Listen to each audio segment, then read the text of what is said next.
أعوذ بالله من الشيطان الرجيم. بسم الله الرحمن الرحيم.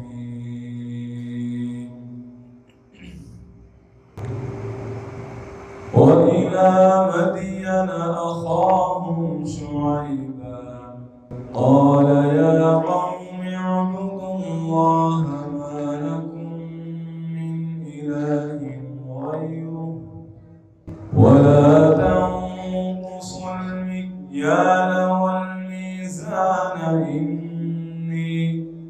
إني أراكم بخير وإني أخاف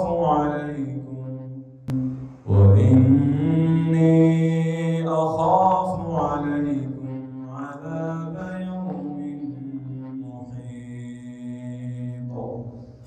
ويا قوم أوفوا المكيال والميزان بالقسط ولا تبخسوا الناس أشياءهم ولا تعثوا في الأرض مفسدين. بقية الله خير لكم إن كنتم مؤمنين وما أنا عليكم بحفيظ. قالوا يا شعيب أصلاتك تأمرك أن نترك ما يعبد آباؤنا أو أن نفعل في أموالنا ما نشاء إنك لأنت الحليم الرشيد.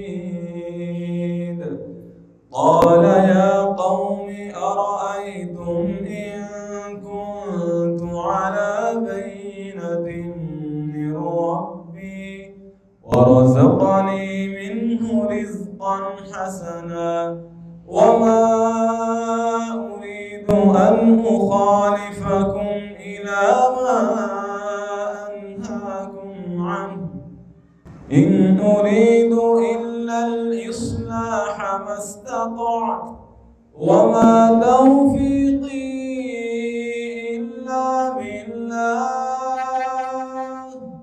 عليه توكلت وإليه أنيب. ويا قوم لا يجرمنكم شقاقي أن يصيبكم